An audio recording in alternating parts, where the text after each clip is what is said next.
ॐ श्री गणेशाय नमः। अथ श्री महामृत्युञ्जय कवचं विनियोगः। ॐ अस्य श्री महामृत्युञ्जय कवचस्य श्री भैरव ऋषिः गायत्री छन्दः। श्री महामृत्युञ्जयो महारुद्रो देवता। ॐ बीजं जुं शक्तिः सह कीलकं हौमिति तत्त्वं चतुर्वर्ग साधने मृत्युञ्जय कवच पाठे विनियोगः। श्रीदेव्योवाच भगवन् सर्वधर्मज्ञ सृष्टिस्थिति लयात्मक मृत्युञ्जयस्य देवस्य कवचं मे प्रकाशय। श्री ईश्वर उवाच शृणु देवी प्रवक्ष्यामि कवचं सर्वसिद्धिदं मार्कण्डेयोऽपि यद्धृत्वा चिरञ्जीवी व्यजायत। तथैव सर्वदिग्पाला अमरात्वमवाप्नुयुः कवचस्य ऋषिर्ब्रह्मा छन्दोनुष्टुप् मृत्युञ्जयः समुत्तिष्ठो देवता पार्वती पतेः देहारोग्यदलायुष्ट्वे विनियोगः प्रकीर्तितः। ॐ त्र्यम्बकं मे शिरः पातु ललाटं मे यजामहे सुगन्धिं पातु हृदयं जठरं पुष्टिवर्धनम् नाभिमुर्वारुकमिव पातु मां पार्वती पतेः वन्दनादुरुयुग्मं मे पातु वामाङ्गशासनः मृत्योर्जानुयुगं पातु दक्षयज्ञविनाशनः जङ्घायुग्मं च मुक्षीय पातु मां चन्द्रशेखरः मामृताञ्च पदवयं पातु सर्वेश्वरो हरः प्रसौ मे श्रीशिवः पातु नीलकण्ठश्च पार्श्वयोः ऊर्ध्वमेव सदा पातु सोमसूर्याग्निलोचनः अधः पातु सदा शम्भुः सर्वापद्विनिवारणः वारुण्यामर्धनारीशो वायव्यां पातु शङ्करः कपर्दे पातु कौबेर्या मेषान्यामीश्वरोऽवतु ईशानः सलिले पायद् घोरः पातु कानने अन्तरिक्षे वामदेवः पायात् तत्त्वपुरुषो भुवि श्रीकण्ठः शयने पातु भोजने नीललोहितः गमने त्र्यम्बकः पातु सर्वकार्येषु भूपतिः सर्वत्र सर्वदेहं मे सदा मृत्युञ्जयोऽवतु इति ते कथितं दिव्यं कवचं सर्वकामदं सर्वरक्षाकरं सर्वग्रहपीडानिवारणं दुःस्वप्ननाशनं पुण्यमायुरारोग्यदायकम् त्रिसन्ध्यं यः पठेदेतन् मृत्युस्तस्य न विद्यते लिखितं भूर्जपत्रे तु य इदं मे व्यधारयेत् तं दृष्ट्वैव पालयन्ते भूतप्रेतपिशाचकः डाकिन्यश्चैव योगिन्यः सिद्धगन्धर्वराक्षसः बालग्रहादिदोषा हि नश्यन्ते तस्य दर्शनात् उपग्रहाश्चैव मारी भयं चौराभिचारिणः इदं कवचमायुष्यं कथितं तव सुन्दरे न दातव्यं प्रयत्नेन न प्रकाशयं कदाचन।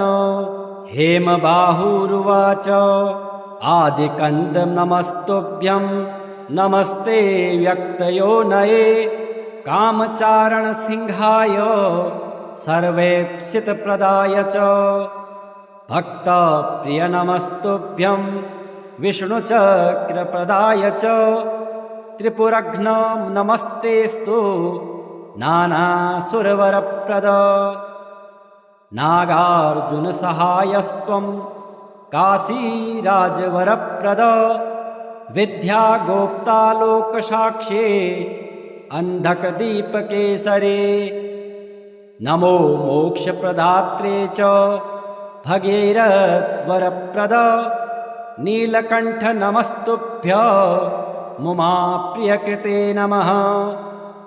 नमस्ते सच्चिदानन्द कुमार गुरुवे नमः। रामचन्द्र प्रतिष्ठात्रे पञ्चब्रह्म नमोऽस्तुते।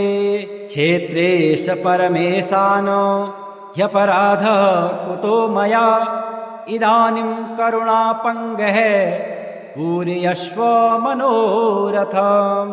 दृष्ट्वा देवं महाकालं कालिकाङ्गं महाप्रभुं भार्गवः पतितो भूमौ दण्डवत्सुरपूजिते। भार्गव उवाच कलयन्तकालाग्निसमानभासं चतुर्भुजं कालिकयोपजुष्टं कपलखड्वाङ्गवराभयाढ्यकरं महाकालमनन्तमीडे। नमः परमरूपाय परामलस्वरूपिणे नियतिप्राप्तदेहाय तत्त्वरूपाय ते नमः। नमः परमरूपाय परमार्थैकरूपिणे वियन्मायास्वरूपाय भैरवाय नमोऽस्तुते। ॐ नमः परमेशाय परतत्त्वार्थदर्शिणे वियन्मायाध्यधीशाय दिविचित्राय सम्भवे। त्रिलोकेशाय गूढाय सूक्ष्माय व्यक्तरूपिणे पराकाष्ठादिरूपाय पराय सम्भवे नमः। ॐ नमः कालिकाङ्काय कालाञ्जननिभायते जगत्संहारकर्ते च महाकालाय ते नमः।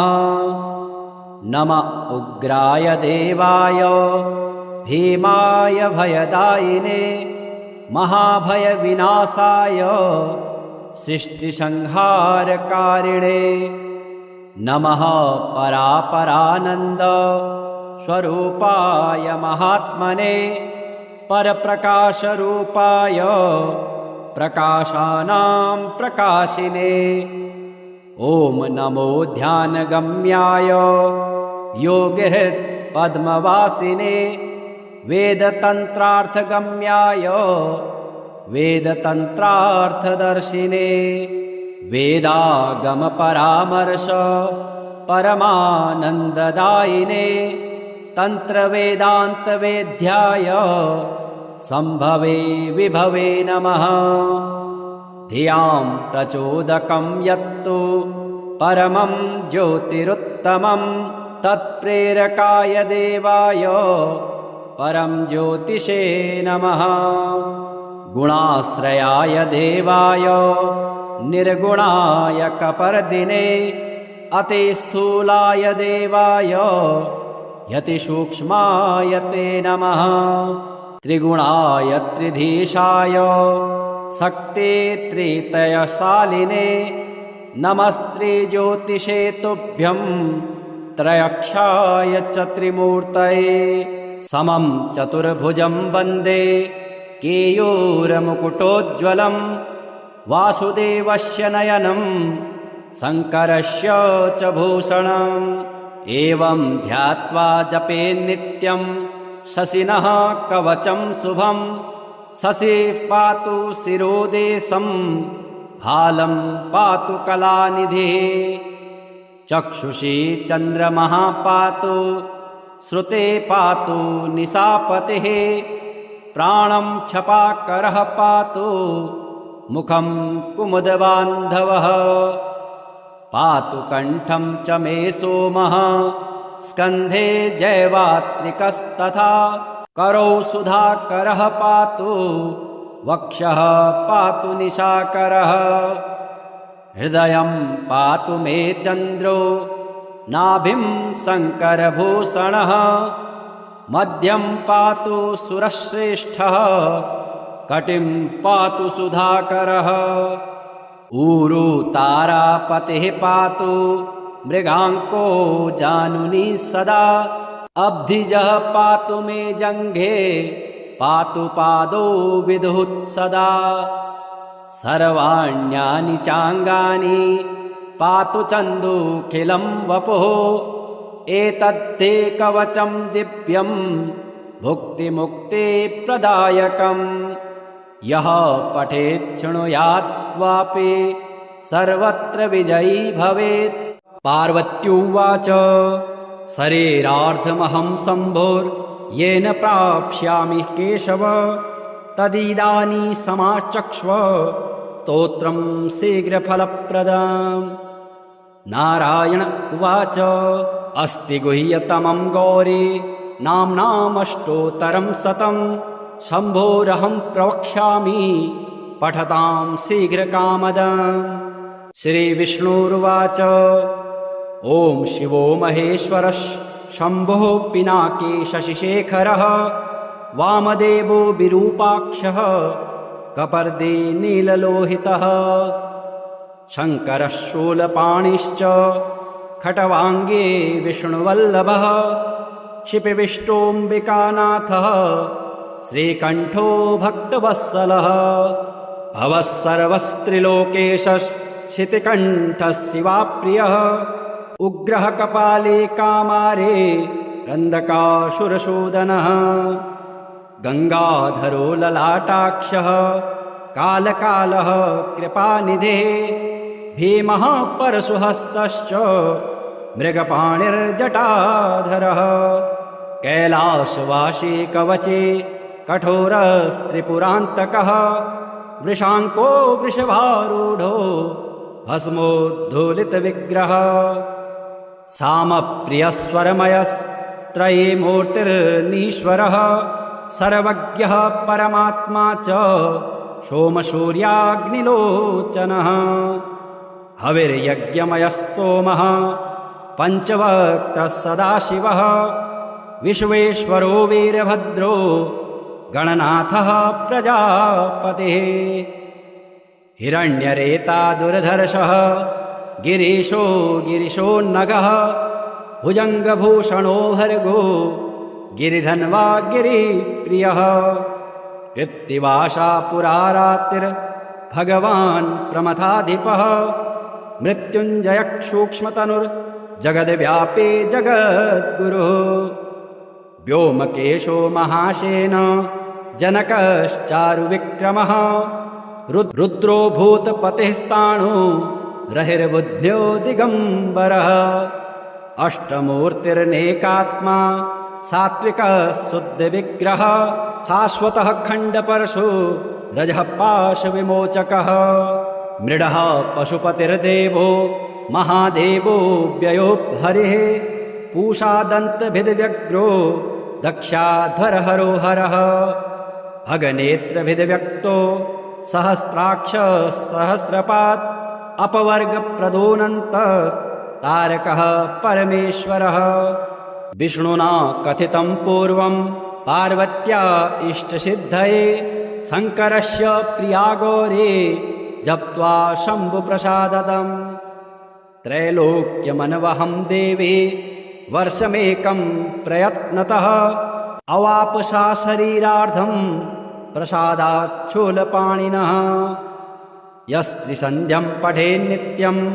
नाम्नामष्टोत्तरं शतं शतरुद्रतिरावृत्या यत्फलं लभते नरः तत्फलं प्राप्नुयान्नित्यमेकावृत्त्या न संशयः सकृद्वा नामभिपूज्य कुलकोटिं समुद्धरेत् बिल्वपत्रः प्रशस्तैश्च पुष्पैश्च तुलसीदलः तिलाक्षतैर्यजेध्यस्तु जीवन्मुक्तो न संशयः नाम्नामेषां पशुपते रेकमेवापवर्गदम् अन्येषां चावशिष्टानां फलं वक्तुं न शक्यते।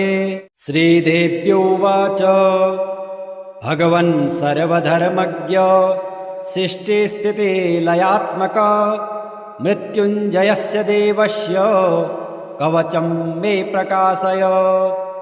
श्री ईश्वर उवाच शृणु देवी प्रवक्ष्यामि कवचं सर्वसिद्धिदं मार्कण्डेयोऽपि यद्धृत्वा चिरञ्जीवी व्यजायत। तथैव सर्वदिग्पाला अमरात्वमवाप्नुयुः कवचस्य ऋषिर्ब्रह्मा छन्दोनुष्टुप् मृत्युञ्जयः समुत्तिष्ठो देवता पार्वती पतेः देहारोग्यदलायुष्ट्वे विनियोगः प्रकीर्तितः। ॐ त्र्यम्बकं मे शिरः पातु ललाटं मे यजामहे सुगन्धिं पातु हृदयं जठरं पुष्टिवर्धनम् नाभिमुर्वारुकमिव पातु मां पार्वती पतेः वन्दनादुरुयुग्मं मे पातु वामाङ्गशासनः मृत्योर्जानुयुगं पातु दक्षयज्ञविनाशनः जङ्घायुग्मं च मुक्षीय पातु मां चन्द्रशेखरः मामृताञ्च पदवयं पातु सर्वेश्वरो हरः प्रसौ मे श्रीशिवः पातु नीलकण्ठश्च पार्श्वयोः ऊर्ध्वमेव सदा पातु सोमसूर्याग्निलोचनः अधः पातु सदा शम्भुः सर्वापद्विनिवारणः वारुण्यामर्धनारीशो वायव्यां पातु शङ्करः कपर्दे पातु कौबेर्या मेषान्यामीश्वरोऽवतु ईशानः सलिले पायद् घोरः पातु कानने अन्तरिक्षे वामदेवः पायात् तत्त्वपुरुषो भुवि श्रीकण्ठः शयने पातु भोजने नीललोहितः गमने त्र्यम्बकः पातु सर्वकार्येषु भूपतिः सर्वत्र सर्वदेहं मे सदा मृत्युञ्जयोऽवतु इति ते कथितं दिव्यं कवचं सर्वकामदं सर्वरक्षाकरं सर्वग्रहपीडानिवारणं दुःस्वप्ननाशनं पुण्यमायुरारोग्यदायकम् त्रिसन्ध्यं यः पठेदेतन् मृत्युस्तस्य न विद्यते लिखितं भूर्जपत्रे तु य इदं मे व्यधारयेत् तं दृष्ट्वैव पालयन्ते भूतप्रेतपिशाचकः डाकिन्यश्चैव योगिन्यः सिद्धगन्धर्वराक्षसः बालग्रहादिदोषा हि नश्यन्ते तस्य दर्शनात् उपग्रहाश्चैव मारी भयं चोराभिचारिणः इदं कवचमायुष्यं कथितं तव सुन्दरे न दातव्यं प्रयत्नेन न प्रकाशयं कदाचन हेमबाहुरुवाच आदिकन्द नमस्तुभ्यं नमस्ते व्यक्तयोनये कामचारणसिंहाय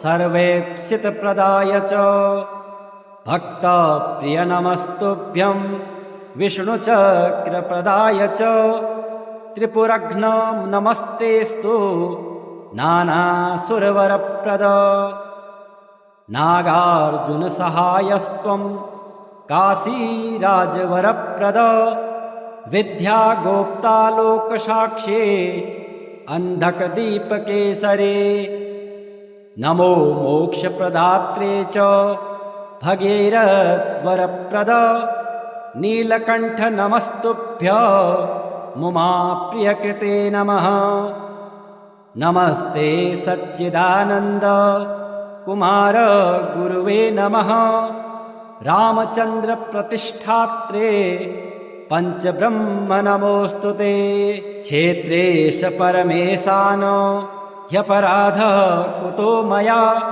इदानीं करुणापङ्गः पूरयस्व मनोरथम्। दृष्ट्वा देवं महाकालं कालिकांगं महाप्रभुं भार्गवः पतितो भूमौ दण्डवत्सुरपूजिते। भार्गव उवाच कलयन्तकालाग्निसमानभासं चतुर्भुजं कालिकयोपजुष्टं कपलखड्वाङ्गवराभयाढ्यकरं महाकालमनन्तमीडे। नमः परमरूपाय परामलस्वरूपिणे नियतिप्राप्तदेहाय तत्त्वरूपाय ते नमः। नमः परमरूपाय परमार्थैकरूपिणे वियन्मायास्वरूपाय भैरवाय नमोऽस्तुते। ॐ नमः परमेशाय परतत्त्वार्थदर्शिणे वियन्मायाध्यधीशाय दिविचित्राय सम्भवे। त्रिलोकेशाय गूढाय सूक्ष्माया व्यक्तरूपिणे पराकाष्ठादिरूपाय पराय सम्भवे नमः। ॐ नमः कालिकाङ्काय कालाञ्जननिभायते जगत्संहारकर्ते च महाकालाय ते नमः। नम उग्राय देवाय भीमाय भयदायिने महाभयविनाशाय सृष्टिसंहारकारिणे। नमः परापरानन्द स्वरूपाय महात्मने परप्रकाशरूपाय प्रकाशानां प्रकाशिने। ॐ नमो ध्यानगम्याय योगिहृत्पद्मवासिने वेदतन्त्रार्थगम्याय वेदतन्त्रार्थदर्शिने। वेदागमपरामर्श परमानन्ददायिने तन्त्रवेदान्तवेद्याय सम्भवे विभवे नमः। धियां प्रचोदकं यत्तु परमं ज्योतिरुत्तमं तत्प्रेरकाय देवाय परं ज्योतिषे नमः। गुणाश्रयाय देवाय निर्गुणाय कपर्दिने अतिस्थूलाय देवाय यतिसूक्ष्माय ते नमः। त्रिगुणाय त्रिधीशाय शक्ते त्रितयशालिने नमस्त्रिज्योतिषे तुभ्यं त्रयक्षाय च त्रिमूर्तये। समं चतुर्भुजं वन्दे केयूरमुकुटोज्ज्वलं वासुदेवस्य नयनं शङ्करस्य च भूषणम्।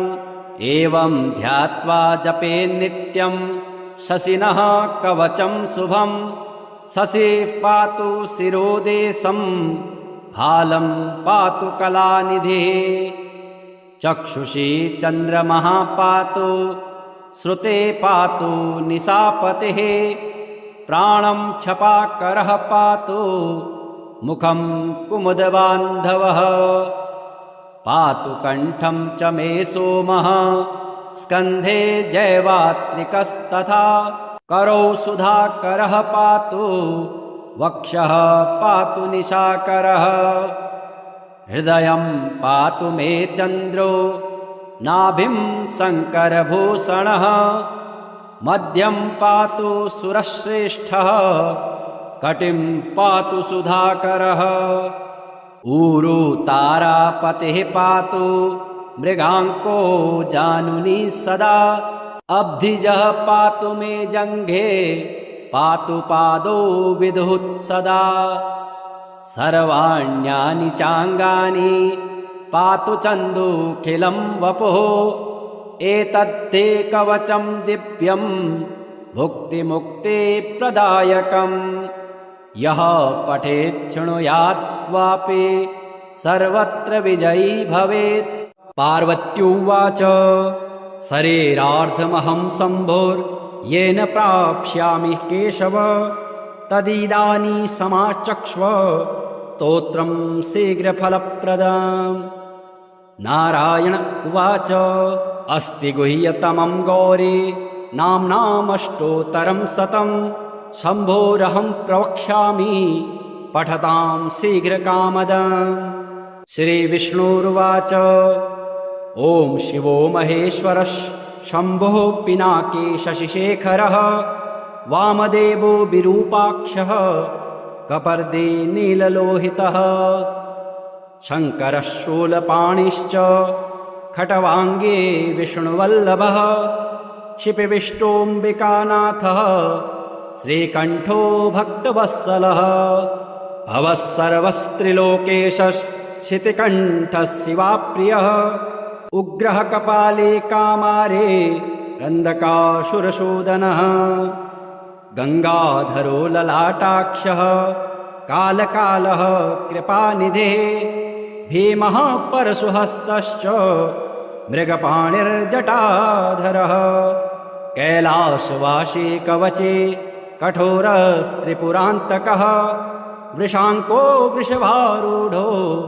भस्मोद्धूलितविग्रहः सामप्रियस्वरमयस्त्रयीमूर्तिर्नीश्वरः सर्वज्ञः परमात्मा च सोमसूर्याग्निलोचनः हविर्यज्ञमयः सोमः पञ्चवक्त्रः सदाशिवः विश्वेश्वरो वीरभद्रो गणनाथः प्रजापतिः हिरण्यरेता दुर्धर्षः गिरीशो गिरिशोन्नगः भुजङ्गभूषणो भर्गो गिरिधन्वा गिरिप्रियः कृत्तिवासा पुरारात्रिर्भगवान् प्रमथाधिपः मृत्युञ्जयः सूक्ष्मतनुर्जगद्व्यापी जगद्गुरुः व्योमकेशो महासेन जनकश्चारुविक्रमः रुद्रो भूतपतिस्ताणो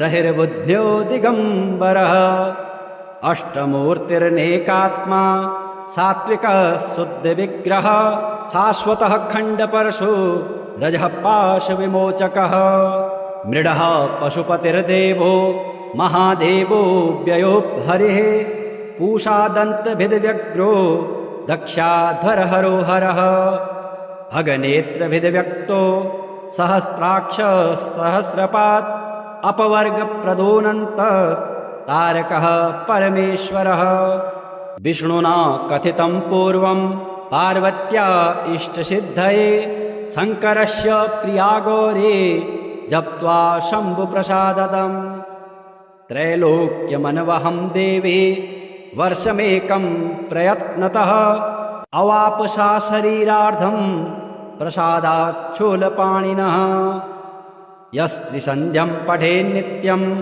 नाम्नामष्टोत्तरं शतं शतरुद्रतिरावृत्या यत्फलं लभते नरः तत्फलं प्राप्नुयान्नित्यमेकावृत्या न संशयः सकृद्वा नामभिपूज्य कुलकोटिं समुद्धरेत् बिल्वपत्रः प्रशस्तैश्च पुष्पैश्च तुलसीदलः तिलाक्षतैर्यजेध्यस्तु जीवन्मुक्तो न संशयः नाम्नामेषां पशुपते रेकमेवापवर्गदम् अन्येषां चावशिष्टानां फलं वक्तुं न शक्यते। श्रीदेव्योवाच भगवन् सर्वधर्मज्ञ सृष्टिस्थितिलयात्मक मृत्युञ्जयस्य देवस्य कवचं मे प्रकाशय।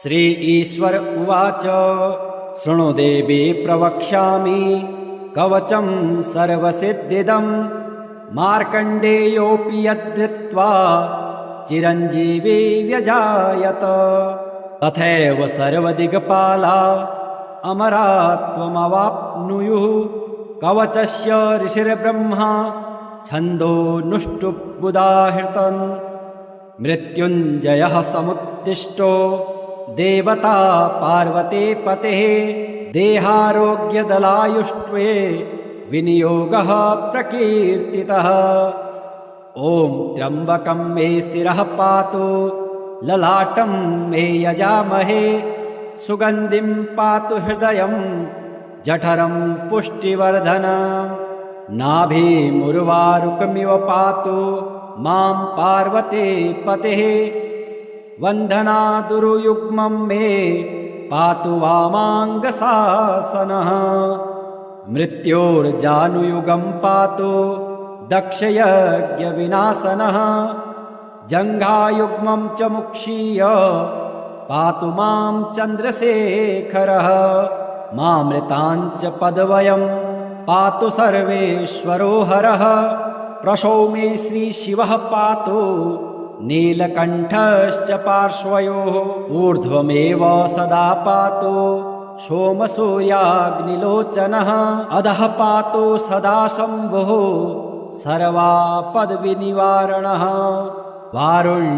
वारुण्यामर्धनारीशो वायव्यां पातु शङ्करः कपर्दे पातु कौबेर्या मेषान्यामीश्वरोऽवतु ईशानः सलिले पायद् घोरः पातु कानने अन्तरिक्षे वामदेवः पायात् तत्त्वपुरुषो भुवि श्रीकण्ठः शयने पातु भोजने नीललोहितः गमने त्र्यम्बकः पातु सर्वकार्येषु भूपतिः सर्वत्र सर्वदेहं मे सदा मृत्युञ्जयोऽवतु इति ते कथितं दिव्यं कवचं सर्वकामदं सर्वरक्षाकरं सर्वग्रहपीडानिवारणं दुःस्वप्ननाशनं पुण्यमायुरारोग्यदायकम्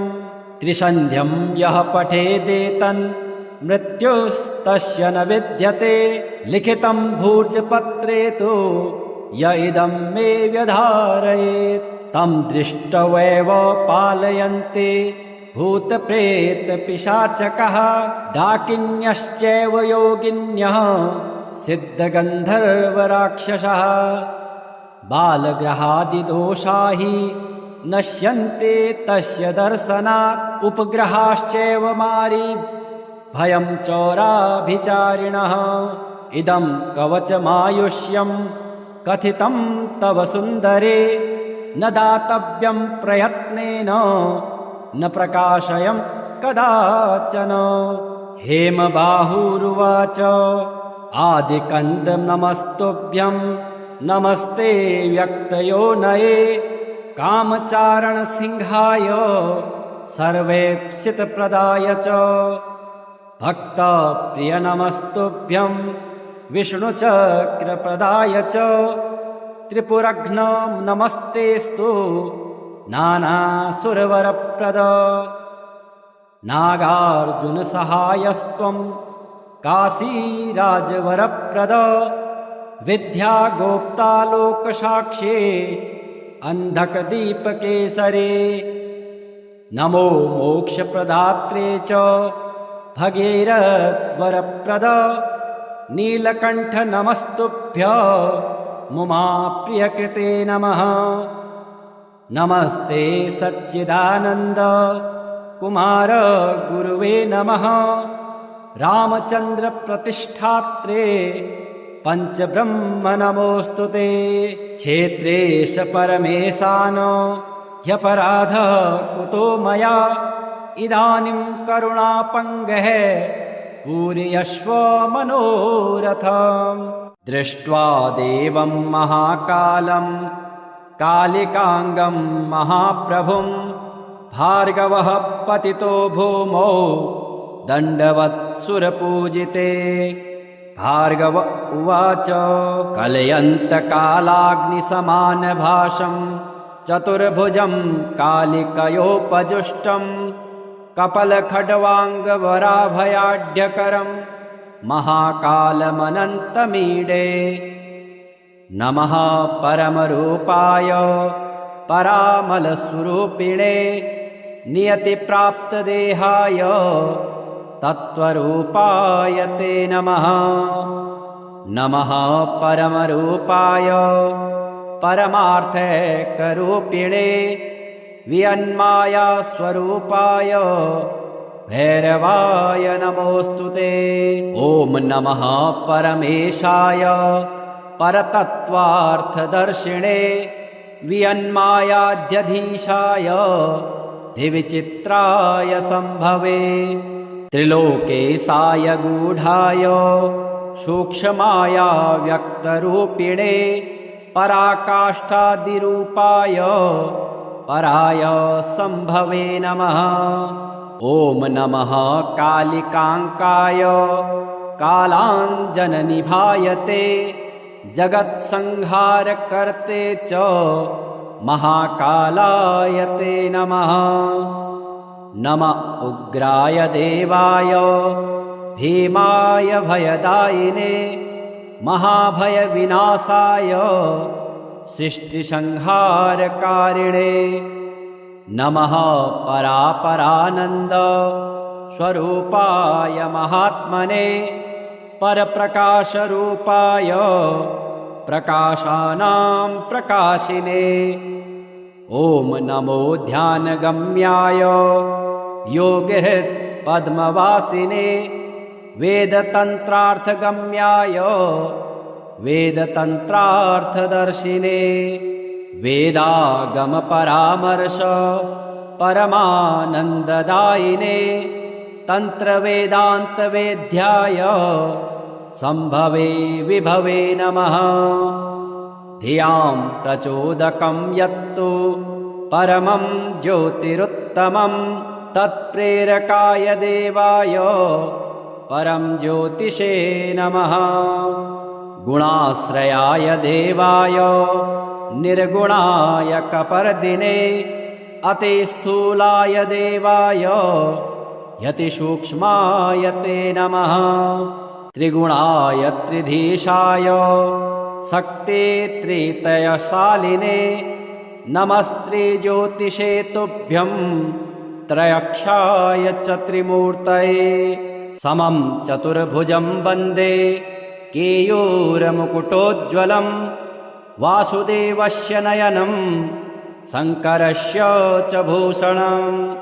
एवं ध्यात्वा जपेन्नित्यं शशिनः कवचं शुभं शशिः पातु शिरोदेशं भालं पातु कलानिधिः। चक्षुषी चन्द्रमः पातु श्रुते पातु निशापतिः प्राणं छपाकरः पातु मुखं कुमुदबान्धवः।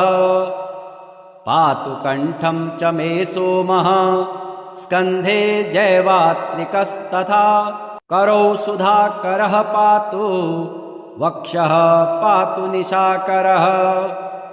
हृदयं पातु मे चन्द्रो नाभिं शङ्करभूषणः मध्यं पातु सुरश्रेष्ठः कटिं पातु सुधाकरः।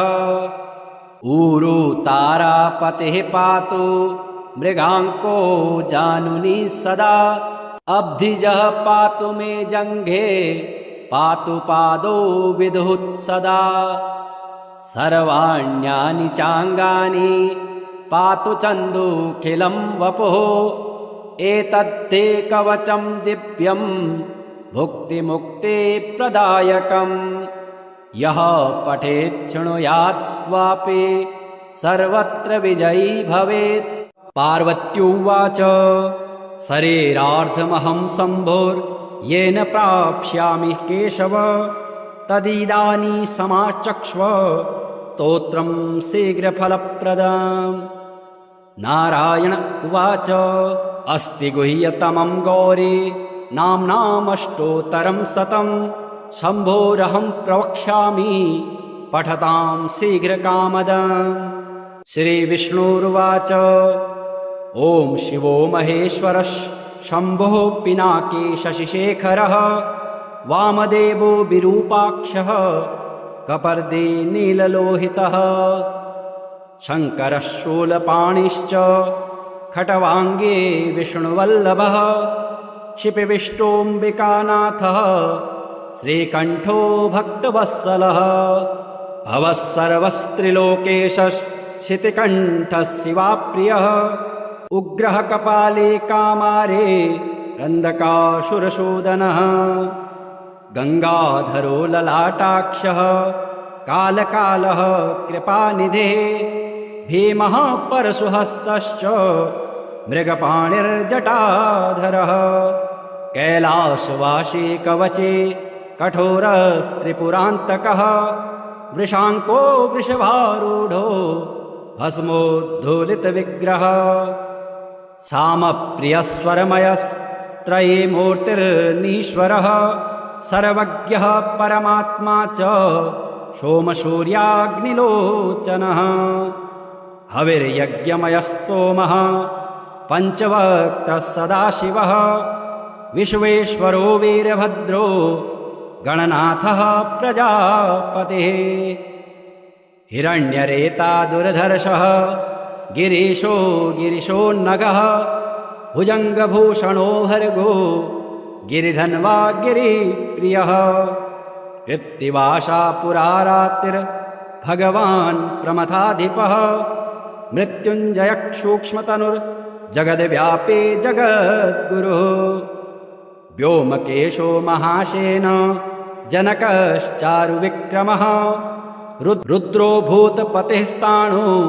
रहिर्बुद्ध्यो दिगम्बरः अष्टमूर्तिर्नेकात्मा सात्विकः शुद्धविग्रहः शाश्वतः खण्डपरशो रजः पाशविमोचकः मृडः पशुपतिर्देवो महादेवो व्ययो हरिः पूषादन्तभिद्व्यग्रो दक्षाध्वरहरो हरः भगनेत्रभिद्व्यक्तो सहस्राक्ष सहस्रपात् अपवर्गप्रदोऽनन्तस्तारकः परमेश्वरः विष्णुना कथितं पूर्वं पार्वत्या इष्टसिद्धये शङ्करस्य प्रिया गौरी जप्त्वा शम्भुप्रसाददम् त्रैलोक्यमनवहं देवी वर्षमेकं प्रयत्नतः अवापसा शरीरार्धं प्रसादाच्छूलपाणिनः यस्त्रिसन्ध्यं पठेन्नित्यं नाम्नामष्टोत्तरं शतं शतरुद्रतिरावृत्या यत्फलं लभते नरः तत्फलं प्राप्नुयान्नित्यमेकावृत्त्या न संशयः सकृद्वा नामभिपूज्य कुलकोटिं समुद्धरेत् बिल्वपत्रः प्रशस्तैश्च पुष्पैश्च तुलसीदलः तिलाक्षतैर्यजेध्यस्तु जीवन्मुक्तो न संशयः नाम्नामेषां पशुपते रेकमेवापवर्गदम् अन्येषां चावशिष्टानां फलं वक्तुं न शक्यते।